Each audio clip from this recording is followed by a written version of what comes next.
नमस्कार, मैं विष्णुदत्त पांडे। आज दिनांक 25 अप्रैल 2021। सबको अभिवादन। आज इस विषय पर विचार करना चाहता हूँ कि जब घर घर में गुरुकुल होना चाहिए तो फिर हम खुद क्या सीखें और अपने बच्चों को क्या सिखाएं, इस विषय पर सोच लेते हैं।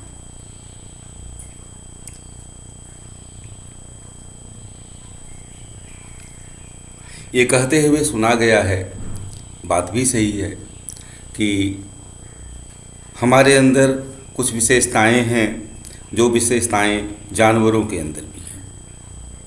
ये श्लोक आपने सुना होगा कि आहार निद्रा भय मैथुनम च सामान्यमेतत् पशुभिर्नराणाम्।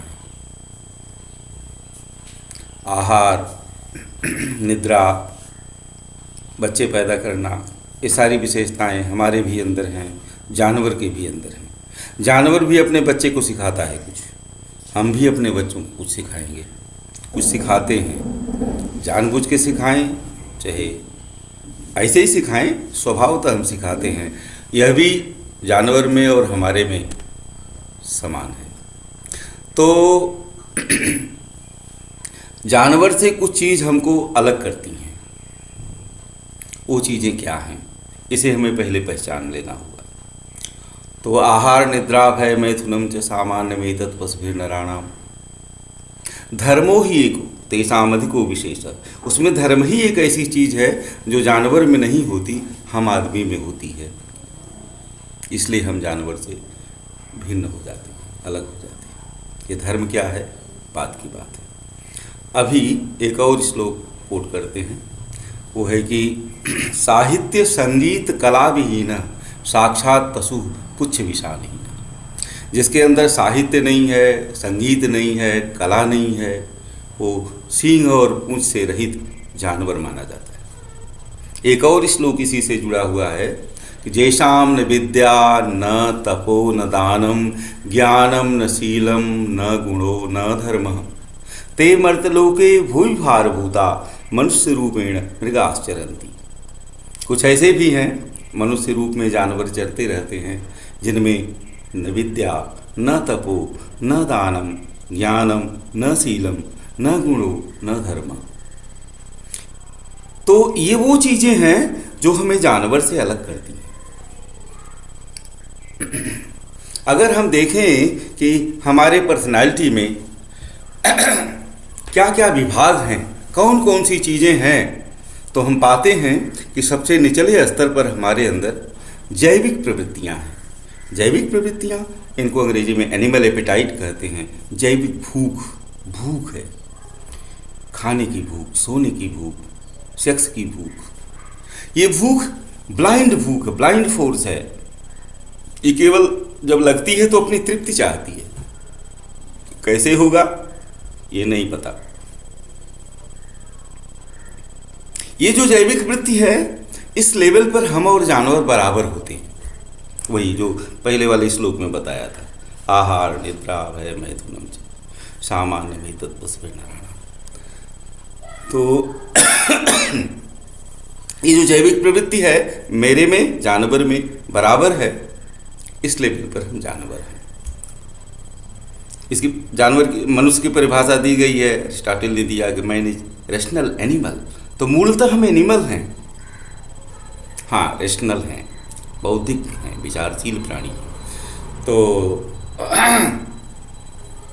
एक बात और है, ये कह करके हम एक तरह से जानवर को बदनाम करते हैं कि जानवर और हम बराबर हैं। कुछ मामले में जानवर हमसे बहुत अच्छा है। जैसे जानवर खाना खाने के बाद, पेट भरने के बाद फिर नहीं खाएगा। हम आकंठ खाए रहेंगे, फिर भी दो चार चीज़ और खा लेंगे। जानवर किसी को झूठ फरेब धोखा नहीं देता है। पहले वार्निंग देगा तब अटैक करेगा। हम पीछे से कर देते हैं अटैक, भ्रम में रखते हैं किसी को, धोखा दे देते हैं उसको। और जानवर का अपना समय होता है, हमारे सेक्स इत्यादि का कोई समय नहीं है। तो मनुष्य इन वृत्तियों में भी जानवर से बदतर भी दिखता है। तो हम जानवर के बराबर हैं, ये कह के अपनी इज्जत न बनाएं। कई कई मामले में हम जानवर से बदतर भी दिखते हैं। हाँ, अब और देखें तो हमारे अंदर और क्या चीज़ है जो हमें जानवर से अलग करती है। तो एक दूसरी फैकल्टी हमारे व्यक्तित्व में है, वो है इच्छा या क्रिया का विभाग। हमारे अंदर विल या डिजायर नामक एक चीज़ है जो जानवर में नहीं होती है। इसको कहेंगे इच्छापूर्वक क्रिया करने की विशेषता। जानवर चाह के काम नहीं करता। ऐसा नहीं कि वो सोया है, उसके सामने रोटी पड़ी है तो सोचे कि अच्छा चलो अभी सो लेते हैं, उठेंगे तो खाएंगे। नहीं, उसको भूख होगी तुरंत खा लेगा, नहीं भूख होगी नहीं खाएगा। इच्छापूर्वक क्रिया नहीं करता। जानवर को स्टिमुलेशन होता है और वो रिस्पॉन्स करता है, उद्दीपन होता है और वो प्रतिक्रिया करता है। हम मनुष्य इस मामले में चाह करके इच्छापूर्वक क्रिया करते हैं या नहीं करते हैं, ये विशेषता आ जाती है मनुष्य में। ये हमें जानवर से एकदम अलग कर देती है। जैसे हम अंतर से बहुत दुखी होंगे और आपसे दांत चियार के मिलेंगे, बड़े प्रेम से मिलेंगे, आप जान नहीं पाओगे कि मेरे अंतर्मन में कितना दुख है, कितना क्रोध है आपके लिए। ये इच्छापूर्वक क्रिया। इसी को विलफुल डिजायर या इसी को आगे चल करके और परिष्कृत करके कहा गया कि फ्रीडम ऑफ विल। मनुष्य में इच्छा स्वातंत्र है। अच्छा, जितना जिसमें इच्छा स्वातंत्र होगा उतना ही अपने कर्मों के लिए वो रिस्पॉन्सिबल होगा, नैतिक रूप से उत्तरदायी होगा। जानवर नैतिक रूप से उत्तरदायी नहीं होता, जानवरों में नीति शास्त्र नहीं होता, ये मनुष्यों में होता है, क्योंकि हम विलफुल डिजायर करते हैं, चाह करके कर्मों का चयन करते हैं। तो इस स्टेज पे हम जानवर से अलग हो जाते हैं। एक और विभाग हमारे अंदर है जो उच्च कोटि का है, ऐसे ही वो है फैकल्टी ऑफ इमोशंस, भावनाओं का विभाग। हमारे अंदर भावनाएं होती हैं। ये भावना क्या है? एक तरह से हमारे अंदर तरंग उठती है और ये 2 पॉइंटर भावना होती है। यही हमें जोड़ती है या समाज में तोड़ती है हमको। ये हमारे सामाजिकीकरण के लिए बड़ी जिम्मेदार होती है। भावनाएं 2 तरह की होती हैं, एक पॉजिटिव और एक नेगेटिव। रचनात्मक भावनाएं जैसे करुणा, प्रेम, मैत्री, मुदिता, परोपकार इत्यादि की भावना, ये जोड़ने वाली भावनाएं हैं। वात्सल्य है, ममता। और जो डिस्ट्रक्टिव भावनाएं होती हैं वो 2 को तोड़ देती हैं, जैसे ईर्ष्या, द्वेष, घृणा, क्रोध। क्रोध तो इतनी फोर्सफुल भावना है कि सामने वाला का सिर तोड़ दे। सामने वाला का सिर न तोड़ पाए तो खाने की थाली उठा के हम पटक देते, इतना डिस्ट्रक्टिव होती है।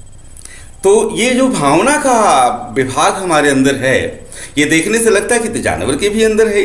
क्रोध है, प्रेम है, वात्सल्य है जरूर है। उसके अंदर वो अंध फोर्स के नाते है, बिल्कुल नहीं है, चाह के नहीं है। हम उसे अपने से कम बेसी नहीं कर देते। हम मनुष्य तो कर देते हैं, जानवर नहीं कर पाता। उसको क्रोध लगेगा प्रकट कर देगा, हमको क्रोध लगेगा हम मुस्कुराते रहेंगे। तो ये इसमें हमको थोड़ी बड़ी ज़्यादा महारत आ गई है जो जानवर से हमको बहुत अलग कर देती है, भावनाओं का विभाग। और सर्वोपरि हमारे अंदर है रीजनिंग, तर्कणाशक्ति, बुद्धि जिसको कहते हैं। ये कुछ कुछ जानवरों में भी हमें दिखती है। भैया कितना सुंदर घोंसला बना देता है, बनमानुस है, बंदर है, इनके अंदर बुद्धिमानी हमें दिखती है। लेकिन एक चीज़ नहीं है जानवरों में, क्या? बौद्धिकता दिखने के बावजूद भी उनके अंदर विवेकशीलता नहीं है। विवेक क्या है? तो कार्य कार्य व्यवस्थिति, क्या करना चाहिए क्या नहीं करना चाहिए, यह विचारणा, ये निर्णय की शक्ति, यह विवेक की शक्ति है। ये केवल मनुष्य में है, इसीलिए मनुष्य विवेकशील प्राणी है। तो हमारे अंदर इतने विभाग हैं। अब समस्या ये है कि हम इन्हें जानें और ये कोशिश करें कि इन विभागों का हमें क्या करना चाहिए, क्या करना उचित है। अब पहले जैसे ले लीजिए, हमारे अंदर जैविक प्रवृत्तियां हैं, इनका क्या किया जाए। इस पर 3 मत हैं। हमारे जो धर्म, हमने जो धर्म खोजे हैं इस धरती पे, वो इन 3 प्रकारों में आएंगे। ये हमारी जैविक प्रवृत्तियों के साथ हमें क्या करना चाहिए, इस पर बड़ा सोच विचार करते हैं। उदाहरण के लिए, जैसे एक मत है कि हमें अपने जैविक प्रवृत्तियों को खुला छूट दे देनी चाहिए, उनका फुलफिलमेंट करना चाहिए। इस पर हमारे पुराणों में एक मत है। एक राजा थे यजाति, बड़ा सुख भोगे, वृद्ध हो गए। उन्होंने अपने बच्चे से उसकी जवानी मांगी कि थोड़ा और सुख भोगना चाहिए हमको, अपनी जवानी दो। उसने जवानी दे दिया, ये कुछ और सुख भोगे। फिर एक दिन बुला के अपने बच्चे को अपनी जवानी लौटा दिए और कहे कि मेरे जीवन का ये अनुभव हुआ कि न जातु कामः कामानाम भोगेन उपसाम्यति। ये कामनाएं भोग से शांत नहीं होती, बल्कि आग में घी डालने जैसे और बढ़ती जाती हैं। तो जैविक प्रवृत्तियों को यदि हम खुला छूट दे दें तो शांत नहीं होती, वो हमें कहीं का नहीं छोड़ती और बढ़ती जाती हैं, वो ऐसी हव्या होती हैं। हमारी क्षमता घट जाएगी, उनकी त्रिशाग्नि शांत नहीं होगी। तो ये निष्कर्ष निकाला पुराण में। एक आधुनिक युग में एक बहुत बड़े संत हुए, विदेशों में भी बड़ा नाम किए, ओशो, रजनीश। उन्होंने तो ये कह डाला कि अरे भाई, इनकी तृप्ति से तो तुम समाधि लगा सकते हो, संभोग से समाधि की हो। अब अपना मन है, अपना मत है। दूसरे कुछ प्रकार के ऐसे मत हुए, ऐसे धर्म हुए जो संन्यासवादी हुए, जिन्होंने कहा कि सप्रेस कर दो, इन जैविक प्रवृत्तियों को दबा दो और सन्यासी हो जाओ। लेकिन इसमें खतरा है, क्योंकि ये ब्लाइंड फोर्स है ना, कभी ब्लास्ट कर जाएंगी, फूट जाएंगी, तो सबकी आधारा सब बेकार कर देंगी। बीच का कोई रास्ता निकाला गया। बीच का रास्ता निकालने के कई तरीके बताए गए। एक तो ये कि इन जैविक प्रवृत्तियों को न तो दबाओ, न तो खुला छूट दो, इनका दिशा परिवर्तन कर दो, इनको चैनलाइज कर दो। चैनलाइज करने का क्या तरीका? वही जो श्लोक में बताया, जय शाम नहीं, जो बताया कि साहित्य संगीत कला विहीन, साहित्य में लगा दो, संगीत में लगा दो, कलाओं में लगा दो, भक्ति में लगा दो। मीराबाई ने अपना खंडित पति प्रेम कृष्ण की तरफ जोड़ दिया। तुलसीदास जी ने अपना पति प्रेम राम के चरणों में लगा दिया। सबकर ममता ताग बटोरी, मम पद मन ही बांध बर डोरी।